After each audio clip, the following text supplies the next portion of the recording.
Hello everyone, this is Charlie and I am back with another video. Today I will be reviewing 3 books. But before we get to that, I said on Twitter that I was going to make a special announcement about how I was going to be celebrating my 5th year as a YouTuber. So it was suggested to me a couple of videos ago in a comment that if I was asked if I was going to do another video showing books from my collection. So because the person that suggested this, and I'm sorry if I don't remember your name, said he enjoyed my video showing the Superman books that I have. So that was 3 videos that I did, 2 showing Action Comics and 1 showing the Superman Adventures of Superman. That would be the 39th series that was renamed Adventures of Superman when it was relaunched after Crisis. And so I haven't done the 87 relaunch series of Superman. And so I asked people if they wanted me to show those books or some other book, and I said that depending on that I will be making that a video, not immediately, but soonish, like whatever day I felt like doing that video. So after some thought, I decided that I would be making that video showing those books, whatever books the people wanted me to show, next month as a way to celebrate my 5 years as a YouTuber. So far, Superman is winning, but I only have like 3 or 4 people who asked that. I think it's like 3 people. Not a lot of people have wrote in comments asking me to do that. So I'm leaving this open until the end of this month, so that next month I could do the video celebrating my 5th anniversary.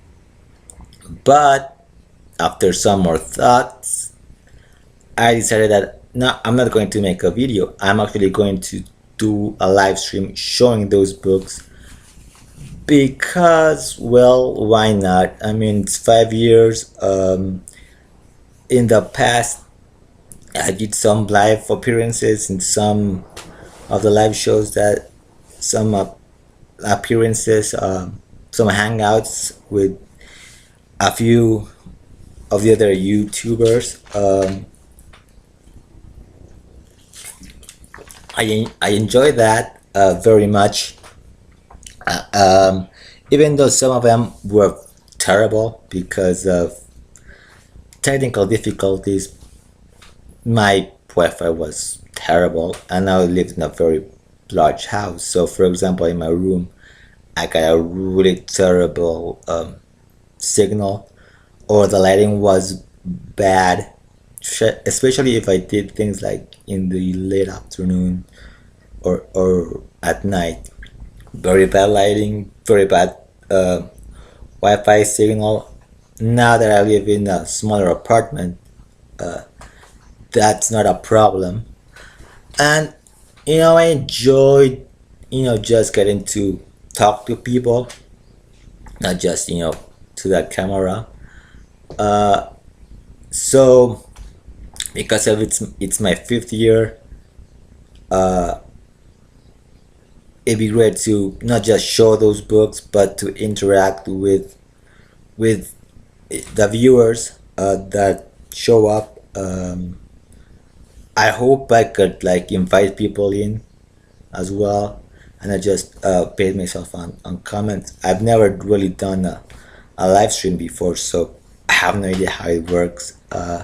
So part of me is kind of terrified that something might go wrong, or have a lot of technical problems. But I'll give it a look before that.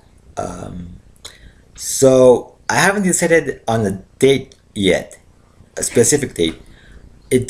I know the day and the time. It's gonna be on a Saturday around 2 p.m. my time, which is 2 p.m. Central time, actually Central Daylight Savings Time by April. So yeah, so that's usually the time when I'm doing the videos. Actually, I'm doing it right now on Saturday at around 2 p.m. a little later than that now. So that's when I'm going to be doing the live stream.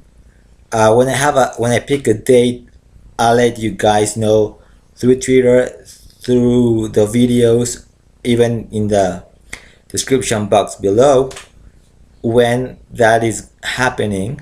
I may even put a countdown on the channel, so everybody shows up and join the celebration. So stay tuned for that. So let's get on to the reviews. So like I said, this week I actually only picked up 3 books, and so I picked up these 3 books. Sorry. So we got Superman number 42, Green Arrow number 38, and Elsewhere issue number 5.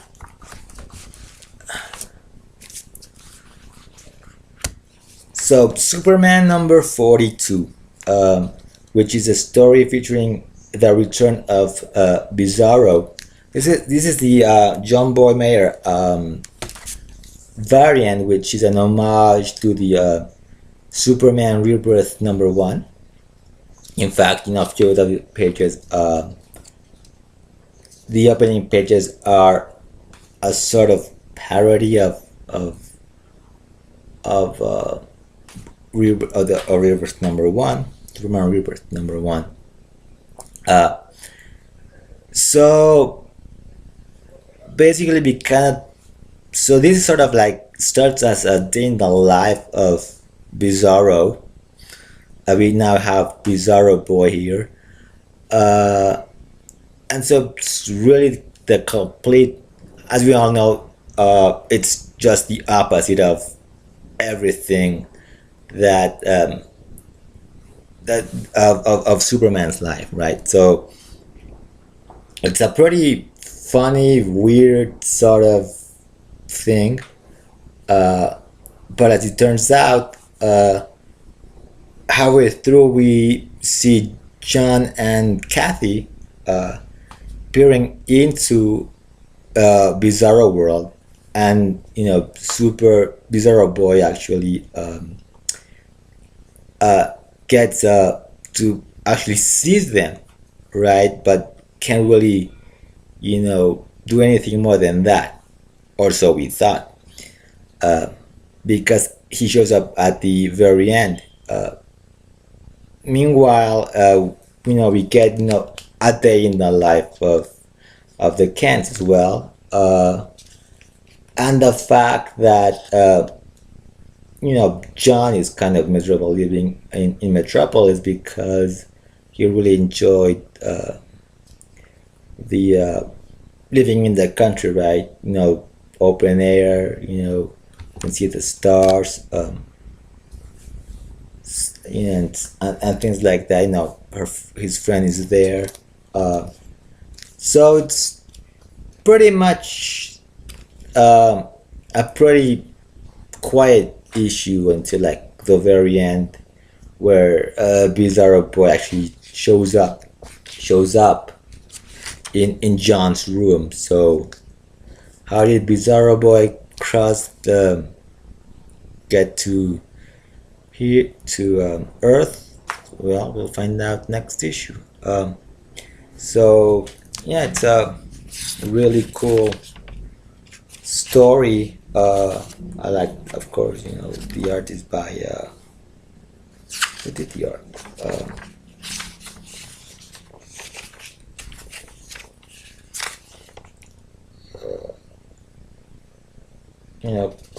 By the art is by Particles, and of course. So it's a very I really enjoy this. It's always fun having Bizarro show up because things get crazy when Bizarro is around.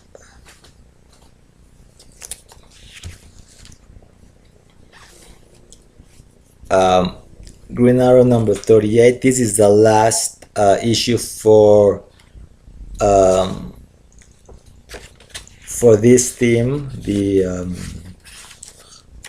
sorry, Benjamin Percy and Juan Ferreira. This is the last issue, and it does feel like a nice closing the to Percy's entire rebirth story, which started since Green Arrow Rebirth number 1 all the way to here.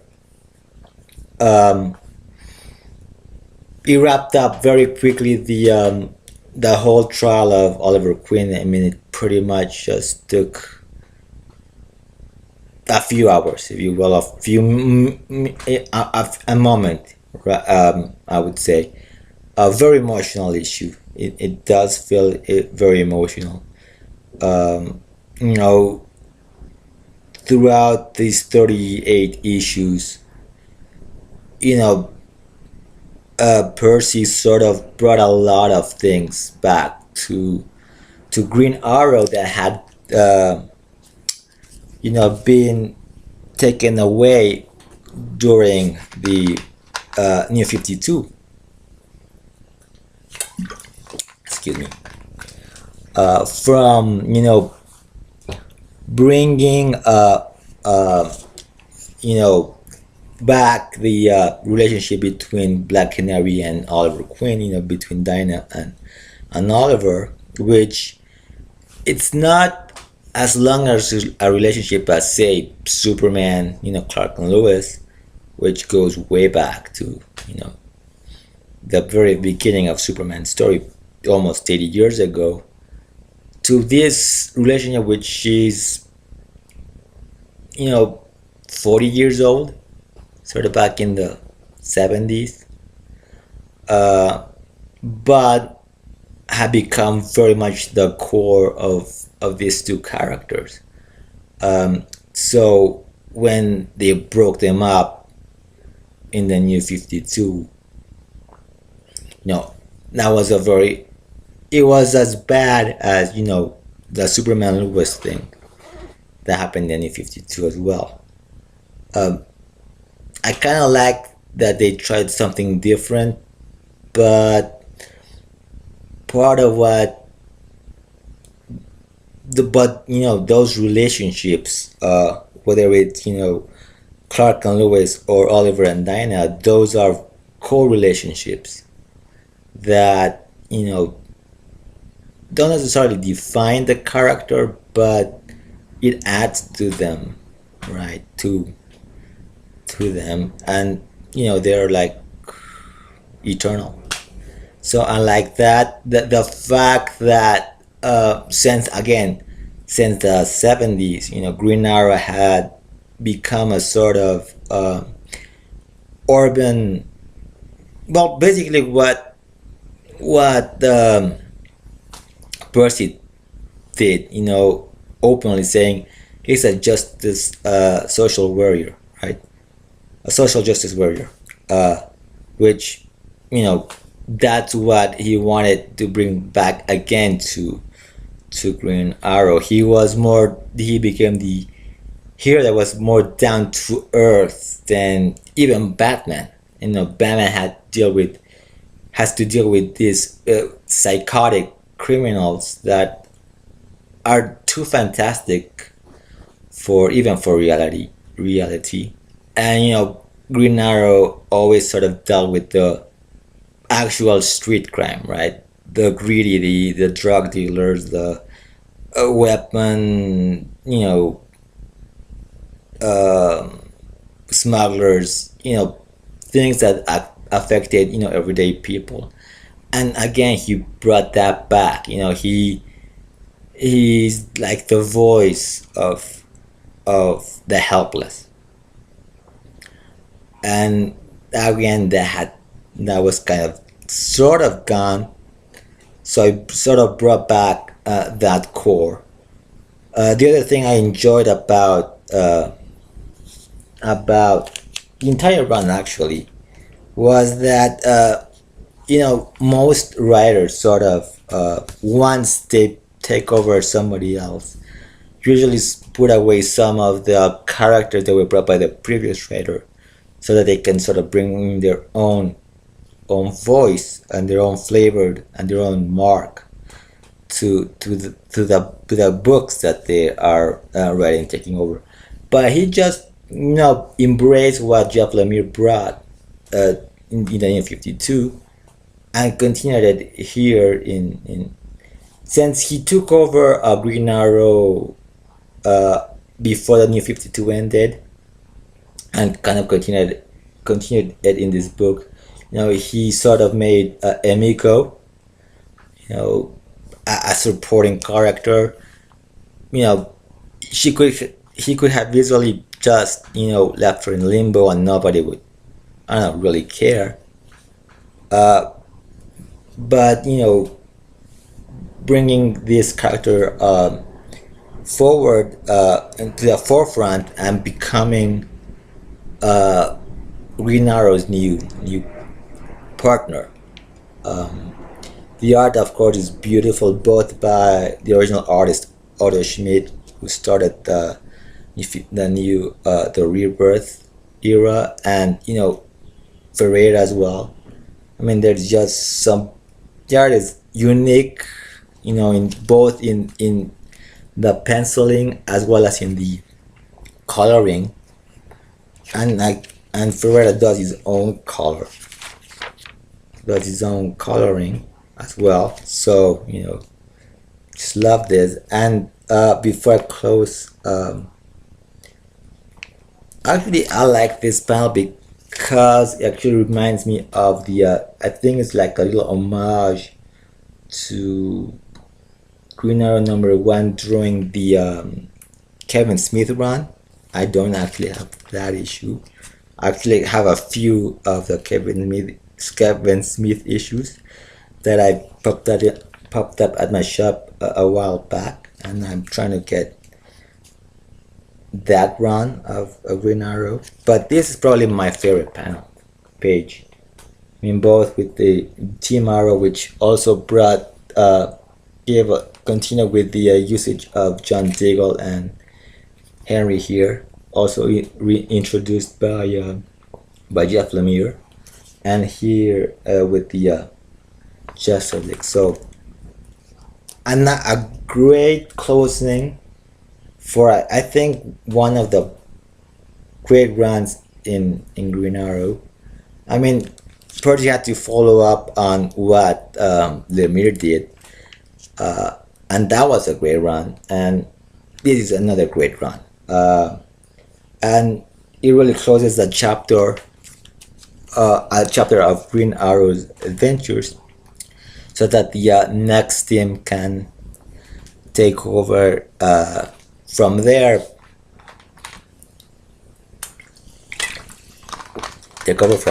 And tell their own stories, but it does close everything that Percy's run set out to do.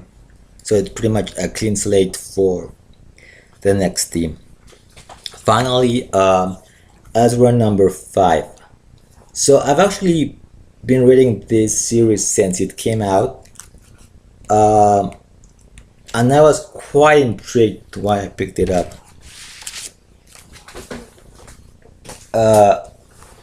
Because I didn't really know much about it. except the premise that it involved telling us what happened to Amelia Earhart. So, by the way, it's kind of ironic though that around the time this issue came out, issue one came out, before it came out, that there was some photographic evidence that maybe she survived as a prisoner, as a Japanese prisoner. So, now some photos showed up. There's like recently there was like some other news involving her, which is kind of weird at the timing and everything. But so basically, Amelia Hart fell into a sort of portal and found herself in a weird. I'm not even sure if it's like an alien planet or interdimensional world. It's not really explained. We just know that there was this portal that apparently people would fall into and find themselves in this world. So, unlike the first arc with those four issues, I did feel that part of it sort of read really fast, and certain things sort of seem to have been glossed over. But the and the ending of the first act was kind of anticlimactic, because the first arc really involves is about Amelia finding herself in this world, which is ruled, at least part of it is ruled by a tyrant. It's horrible being. In fact, so this is how the people who lived in this world look like. Um, and and so be and so and so Amina finds herself in this really strange world, and this is what kind of bugged me a bit, because she sort of freaked out, but then she sort of get into it. She sort of sells a little bit. Then she sort of decides to help these people fight this tyrant, while she's looking for Fred Noonan, who was her navigator. So she sort of becomes a sort of freedom fighter, but that arc really went really fast.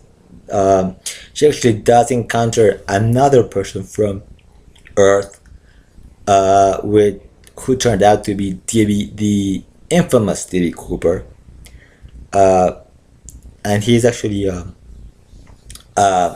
sort of supporting recurring character. Um, so here he is, D.B. Cooper, uh, and so she sort of becomes this freedom fighter, and they usually sort of bring down this tyrant who turned out to be Fred Noonan, the navigator. And we sort of get this explanation that even though they fell into the portal almost at the same time, this sort of portal bent space and time, because he said he landed years earlier than when Amelia landed. So he sort of went mad and decided to conquer these people and become their ruler. And I felt that explanation was glossed over. There wasn't like a lot of explanation as to how he accomplished it. Just a quick explanation. Amelia sort of shoots him. He goes down. We don't know if he's dead or alive. But like I say, it was kind of anticlimactic that the person that Amelia is looking for turns out to be the bad guy. So like, okay, just didn't feel too excited by that revelation. Also, the whole Freedom Fire thing, I think could have gone a little bit more than those 4 issues, because it just seemed again very easily resolved. Then I think you could gotten a few more issues out of it, a few more arcs out of that. So this brings us to issue 5. So in issue 5, we pick up sometime after Amelia and her friends raided the castle of of Lord. What was the name he took? Let me see, because I keep forgetting. Lord Kragan. That's the name Ferdinand adopted. Kragan. Lord Kragan. So they storm this castle. This takes place after a while. Doesn't really specify the time. At the end of issue 4, D.B. Cooper disappeared. Just kind of but he was sort of an opportunist, right? So he got what he wanted and disappeared during the raid. So like I said, this takes a few sometime after, where now that the elder of this community sort of now trusts Amelia, he tells her that there was talks of a portal somewhere in another kingdom, because in previous arc he had mentioned that he had come across other humans.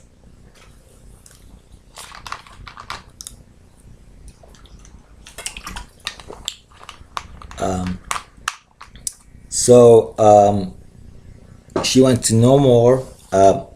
He sort of tells her where it is, but apparently that's not the entire truth, as we find later on.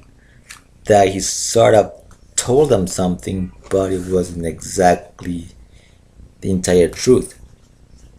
So one of her friends, Court, this guy, and Amelia go to this other town, other kingdom, and contact this girl here, Ravenna. This girl here, who will help them, who could help them take them, who would help them to go to the place where this sort of portal has been rumored to exist. So they do leave. Also interesting, and I forgot to mention, Court's fiance had been missing. Here we go. This is important. So this here is Court's fiance, who had been missing for a while now, and he doesn't really know where she is. He's kind of worried about her, and this is important because at the end, because of how this issue went. So anyways, the Ravenna here,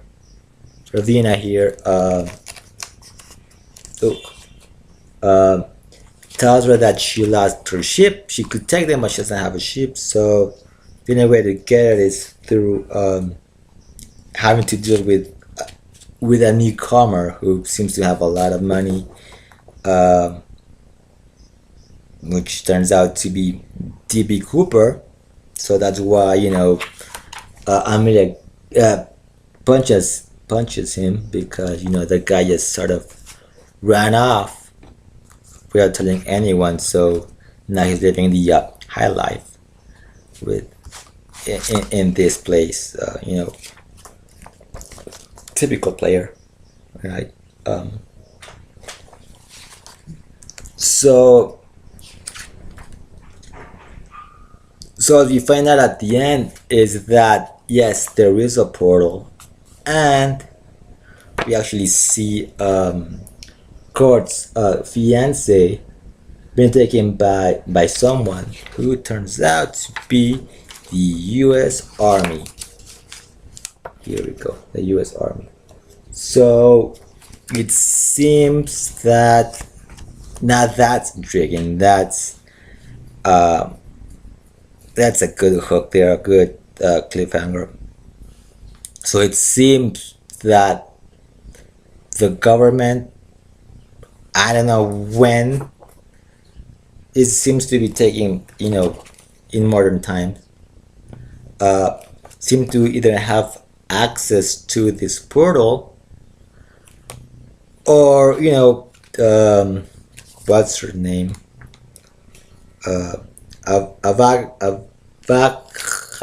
Avagan, that's the name of Kurt's fiance, stumbled onto the portal, and we don't know yet how she ended up there.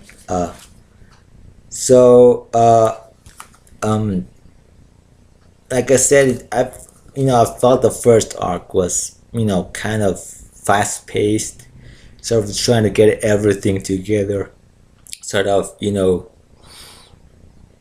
did a few things really not very detailed, just sort of quick brush on some things.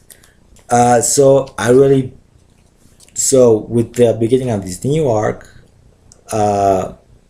it does feel a little that it's not getting to a nicer pace than the previous arc, which, like I said, just seemed to gloss over things. So of course, this is written by Jay Faber, and the art is by Sumeye Keskin, which is it's beautiful. I mean, I really like the art. A little on the cartoony side, but it does, I think, fit the tone of the art, of the story, of what Faber really wants to do, which is it's a very clean book. I think it almost it's a fun book. The coloring by Ron Riley is, again, beautiful coloring. I really like it a lot. Very it's different, I guess, because it's sort of like adventure mixing with science fiction and fantasy, taking the historical figures, and especially the historical figure of Amelia Earhart and D.B. Cooper, which also intrigues me is how much research went into sort of creating this fictionalized version of Amelia Earhart, whose life is very well documented up to a point, of course, her disappearance. And I mean, with D.B. Cooper, we don't really know much about him. So he's a blank canvas, so he can do whatever he wants. But really, it's more about Amelia Earhart and how much research went into creating both this fictional version of the character with the real person. So anyways, I'm running a little bit long here, and I am very hot. So I'll leave it at that. So stay posted for the announcement of when I'm going to do the live stream and what books I'm going to show, which thus far I think it's going to be Superman. But well, so I'll leave it at that. Sorry, I'm rambling on. Thank you everyone for watching. Don't forget to comment, subscribe if you are new and haven't subscribed. Leave a like if you like the video, or a thumbs down or a dislike if you don't like the video or disagree with me. I don't care. So I'll just have to say that until next time, keep smiling.